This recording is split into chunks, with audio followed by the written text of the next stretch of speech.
Bonjour à tous amis dégustateurs et donc bienvenue pour les vins de la semaine et surtout du week-end. Alors ce week-end, pas d'abstention de dégustation chez nous, non, rien du tout, au contraire. Pas mal de choses et puis surtout de plein d'horizons, plein de millésimes, enfin voilà, on s'est fait plaisir ce week-end. À commencer par ça, alors ça c'est un vin que j'aime moi beaucoup. C'est un donc Côte Catalane, la cuvée s'appelle Laïs, c'est Olivier Piton et c'est 2018. C'est un vin blanc. C'est un assemblage de Grenache Macabeu, Grenache blanc, Grenache gris Macabeu. Et voilà, et ça c'est super. C'est tout ce que j'aime donc en Côte Catalane, donc en vin du Roussillon. Un très joli nez, classe, sur la pomme presque granit d'ailleurs. Puis ensuite, légèrement un peu plus fruits jaunes pêche. Arrivent les belles notes de foin humide, d'herbes séchées, un petit côté un peu végétal qui tire presque au menthol, qui a une petite pointe de fenouil. Mais tout ça reste très élégant sur un fond, on va dire plutôt typé résine, voire roche, et qui est vraiment très joli. Ensuite, une belle bouche pleine, jolie matière, c'est structuré. Du coup, ça a un côté presque frais, mais en tout cas, c'est une belle structure, une matière dense qui remplit bien la bouche, voilà, une belle finale avec une belle empreinte. Il y a de la profondeur dans cette structure assez droite, hein. Jolie persistance de pommes, donc avec le côté un petit peu qui va arriver pêche, un peu plus fruits jaunes, quoi. La petite pointe de fenouil, d'herbes séchées, de foin humide, et ce fond entre un petit peu résine et puis un petit côté roche, calcaire, non, enfin calcaire, en tout cas un côté roche. Très joli vin, moi j'aime beaucoup. Pour tout vous dire, je considère même que c'est peut-être le meilleur vin blanc, en tout cas que je connaisse, d'assemblage du Roussillon, ce Laïs d'Olivier Piton. Et chaque fois que j'en bois, je me dis, waouh, c'est vraiment super. Ça fait quelques millésimes, hein, je sais pas, je dois en être à 4 ou 5 millésimes que je déguste et c'est vraiment super bon. Ensuite, alors un autre genre, mais finalement, alors si lointain, mais voilà, vous allez comprendre où est la parenté. Alors, c'est un muscadet Sèvres et Maine du domaine de l'Écu et c'est la cuvée qui s'appelle Granit et c'est en 2010. Alors là, par contre, pourquoi je disais à un moment comparé juste que c'est deux excellents vins, mais alors par contre qui sont pas à l'opposé, mais très différents, même dans l'esprit. D'abord, celui-là, il a 10 ans.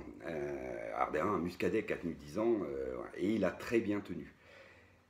Ce vin, c'est un style, il faut aimer. Alors, le nez attaque, on va dire, sur le fruit blanc, à nouveau. Effectivement, la pomme granit, pourquoi pas.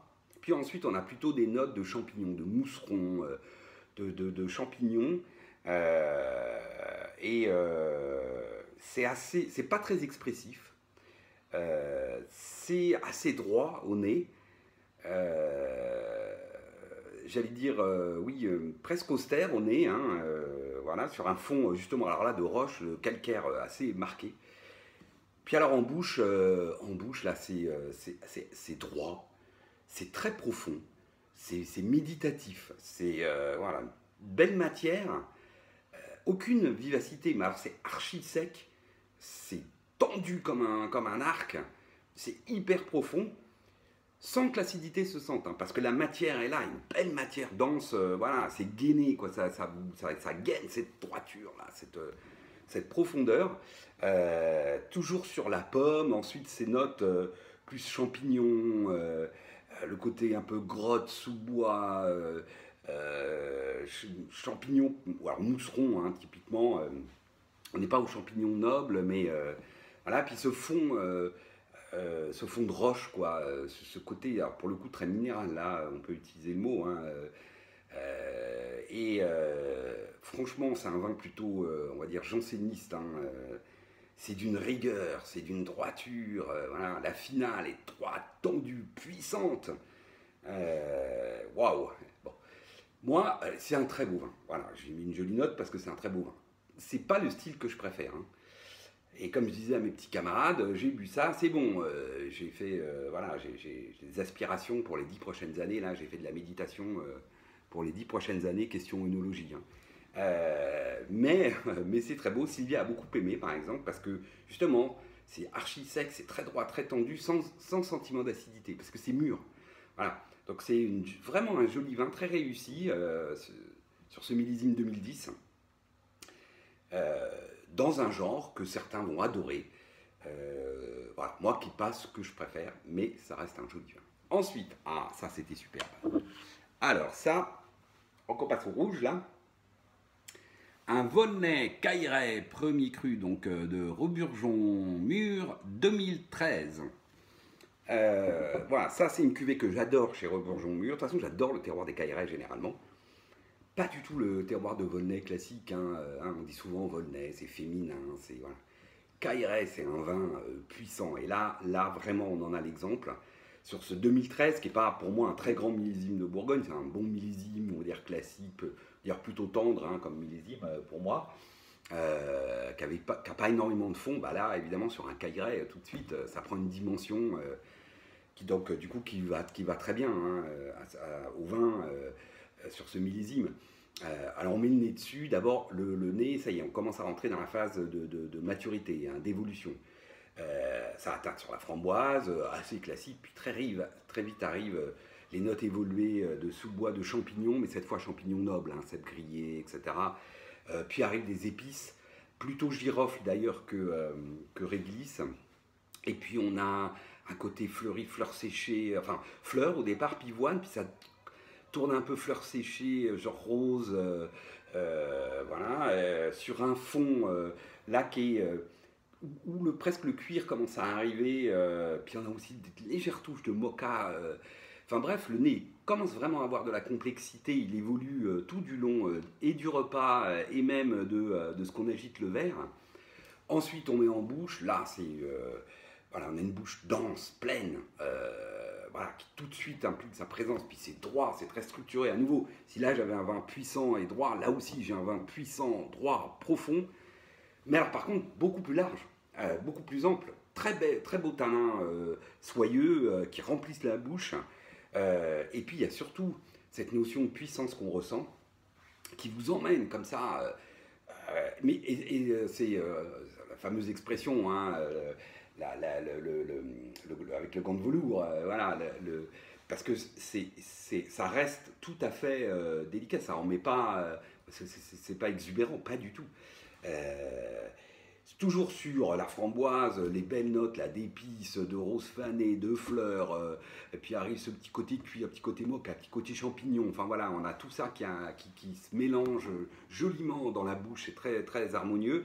Finale donc puissante, droite, longue, très belle persistance, ça reste longtemps une fois que vous avez avalé, voilà, et ça revient en couche comme ça, la framboise, les épices, les fleurs, le côté un peu cuir mocha, le champignon, puis à nouveau les épices, enfin ouais. Très très beau vin, je lui ai mis une très belle note, moi j'ai vraiment beaucoup aimé, et vraiment ce terroir des Cailleray, en tout cas chez Daniel, chez Reburgeon Mur, Daniel et David d'ailleurs, c'est vraiment un très beau terroir que moi j'aime beaucoup. Pour moi c'est l'archétype du vin puissant côté Côte-de-Beaune. Un Centenot à Volnay, c'est l'archétype du vin profond, souvent un Centenot donne des vins très profonds, justement un peu plus austères souvent que Cailleray qui donne des vins plus puissants, enfin en tout cas de ce que j'en connais. Alors un autre Volnay, alors là tout à fait autre chose, d'abord parce que tout jeune, c'est un 2017, et puis c'est juste un Volnay village, c'est la vieille vigne du domaine Joseph Boyau, donc de Jean-Pierre et Étienne, je crois que c'est le premier millésime que Étienne a fait avec Jean-Pierre, et là bah, c'est super, voilà, alors là le vin plutôt festif, très beau village, très beau nez, éclatant de fruits, quoi, de fruits éclatants d'ailleurs, éclatant de fruits et de fruits éclatants. Alors allons-y, la framboise, le fruit des bois, la groseille, la mûre, enfin voilà, tout y passe. Ensuite, on a cette petite pointe d'épices entre réglisse, girofle, on ne sait pas trop, la petite pointe fleurie aussi, et sur un fond plutôt typé noyau, parce que le vin est assez jeune. Ensuite arrive belle bouche, très expressive, joli tanin fin, avec une assez jolie densité, surtout de la fraîcheur. Donc c'est tonique, c'est frais, c'est festif, voilà, c'est joyeux, tous ces fruits mûrs éclatants là, ces petites notes d'épices, de fleurs, enfin voilà, très beau, belle finale, jolie persistance pour un village. Avec ce petit côté frais, c'est vraiment extrêmement agréable. Voilà, très joli village, peut-être le plus beau village, hein. Jusqu'à maintenant, c'était le Moret de Amiot-Cervelle 2017 que j'avais trouvé absolument génial, alors qui était plus patchouli, même un peu encore plus, presque encore plus festif. Ce Volnay de Jean-Pierre, je dirais qu'il est un peu plus classique dans sa, dans son aromatique. Et du coup, il est un peu plus élégant. Voilà. C'est typiquement, c'est un vin très élégant, très agréable, voilà, très joli Volnay. Et puis pour finir, donc ce soir, on va faire des aubergines farcies plutôt on va dire à la grecque, hein, pour faire simple. Donc avec des épices, de la menthe, de la coriandre. Et donc j'ai ouvert ça, un Châteauneuf du Pape, de chez Guigal en 2016, donc vin que j'ai rentré cette année, je crois. Je n'avais pas encore goûté. Donc, qu'est-ce que ça donne? Bon, alors ça reste un Châteauneuf de Guigal, un Guigal, grand classique de la maison. Moi, j'aime bien son Châteauneuf. Alors, j'aime bien son Châteauneuf. Comment dire, c'est pas un vin d'une personnalité folle qui va chercher l'originalité ou un côté, voilà. Non, comme souvent chez Guigal, c'est un vin à nouveau qui est plutôt dans l'élégance, voilà, la classe. Ça cherche pas, c'est pas démonstratif. Voilà, Châteauneuf, hein, souvent voilà, c'est des vins démonstratifs. Moi, j'aime pas trop, c'est pas mon genre. Voilà, moi je préfère ça. Alors, très joli nez harmonieux. Par exemple, il n'y a pas d'alcool qui déborde, hein, ça peut souvent être le cas à Châteauneuf, même si 2016 était un millésime, je dirais plutôt équilibré, je crois, à Châteauneuf. Voilà, très joli nez de prunes, de mûres. Ensuite, on a les belles notes assez classiques, hein, de réglisse.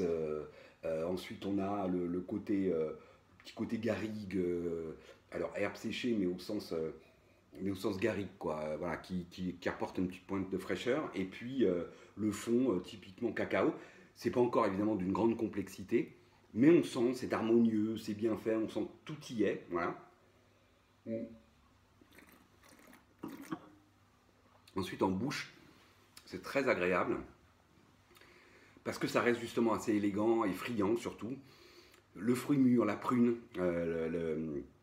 la cerise noire, la mûre. Ensuite, on a ces notes d'épices qui d'ailleurs sont un peu plus orange sanguine en bouche et qui donnent un petit côté un peu frais. Hein, c'est presque agrume, il y a un petit côté agrume mûr, qui donne, juste, voilà, qui allège. La petite pointe de garrigue, le fond cacao, jolie finale, droite, presque, alors fraîche, faut pas exagérer, mais en tout cas droite, pas lourde du tout. Et puis la jolie persistance, prune mûre, le côté orange sanguine, le côté réglisse et le fond cacao. Voilà, moi j'aime beaucoup, c'est très joli. Et voilà, ça on peut l'ouvrir tranquillement, justement, c'est ça que j'aime bien dans ce Châteauneuf, c'est qu'on peut l'ouvrir un peu avec les plats, dès qu'il y a un peu d'épices, dès qu'on a besoin d'un plat avec un peu d'épaule, ben ça se marie souvent très bien et surtout ça ne prend pas le pas sur le plat, hein, parce que les Châteauneuf un peu exubérants, un peu démonstratifs, tout de suite, d'abord ça fatigue, parce que souvent il y a beaucoup, l'alcool se ressent, et puis ça prend facilement le pas sur le repas. Voilà, on s'est fait vraiment plaisir cette semaine. Enfin, comme d'habitude, vous me direz, hein, et puis d'ailleurs, je vous souhaite à tous aussi beaucoup de plaisir. Allez, salut, à la semaine prochaine.